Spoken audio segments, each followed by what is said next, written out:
2025년 8월 첫째 주 경제 이슈 지금 시작합니다. 전 세계의 위험자산이 폭락했습니다. 크게 보면 섹터 로테이션이 아니라 전 세계가 하나로 묶여 탑다운으로 로테이션 되는 상태입니다. 이번 폭락에는 한국에는 내부 문제가 얽혀 있지만 미국 같은 경우는 외부 요인을 매크로가 압도해버리는 상황이 발생했습니다. 최근에 전 세계 M2 통화 유통량에 대한 이야기가 많이 나왔습니다. 전 세계 통화 유통량이 증가하는 추세이므로 위험 자산 및 각종 자산들이 올라갈 것이라는 거였죠. 이로 인한 랠리가 이어졌고 저 또한 이 의견에 동의하였습니다. 그런데 이 추세가 7월부터 꺾이기 시작했습니다. 오랜만에 넘버링을 해서 정리해 보겠습니다. 돈을 쓸 곳에 쓰고 모자란 돈을 채우는 시기가 된 것입니다. 미국은 현재 TJ 잔고를 9월까지 5,500억 달러 정도를 채울 예정입니다.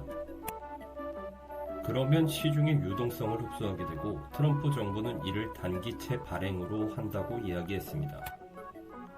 베센트 미국 재무부 장관이 이야기하는 것이 이 내용입니다. 이게 바로 파월 의장에게 금리 인하를 압박하는 이유입니다. 재무부가 지불해야 하는 이자를 줄이기 위해서죠. 그러나 금리 인하가 늦어지자 트럼프 정부는 특단의 조치를 하고합니다. 미국의 고용 지표를 박살내버렸습니다. 바이든 정부 때부터 매크로 지표가 마사지되고 있다는 이야기를 했었는데 5월, 6월 고용 내용도 하향 수정되면서 미국 국채 금리가 급락한 것입니다. 이날 국채의 움직임이 무슨 코인보다 심한 변동성을 보였습니다. 미 노동부 5월, 6월 고용 수치는 총 25만 8천 명이 하향 조정되었고 고용의 질도 좋지 않습니다. 결국 실제로 일자리 증가가 이뤄지지 않았다는 것이죠. 이 결과가 나오자 트럼프는 담당 국장을 해고했고 실업률에 구직 활동을 하지 않는 사람들이 포함되기 시작한다면 실업률이 어느 정도까지 상승할지 알 수 없게 된 거죠. 트럼프 입장에서는 장기 국채 금리가 발작하고 있는 환경에서 마지막 카드를 꺼내든 것입니다. 이 결과로 9월 금리 인하 확률은 80%까지 상승했습니다.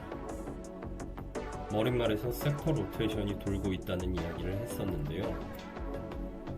국채 금리가 하락했다는 이야기는 누군가 국채를 샀다는 이야기이고 같은 맥락에서 금 또한 반등했습니다.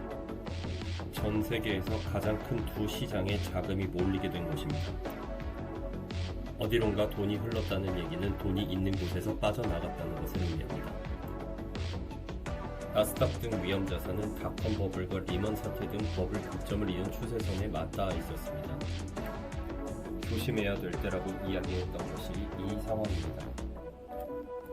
미국의 관세 협상이나 기타 정치적인 요인이 매크로 환경에 의해서 무시받기 시작하는 시점이 된 것 같습니다. 9월달에 금리 인하와 함께 시장 유동성 흡수가 발생할 가능성이 있습니다. 그러나 시중에 풀려있는 유동성은 아직 여유가 있는 상태입니다. 유동성을 흡수하는 곳이 만들어진다면 금과 국채금리, 어부지리로 비트코인으로 흡수될 가능성이 있습니다.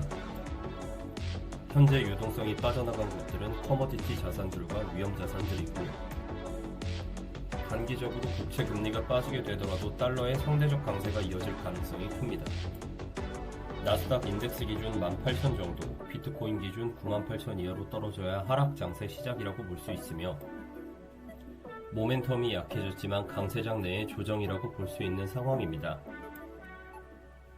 시청해주셔서 감사합니다. 구독과 좋아요는 큰 힘이 됩니다.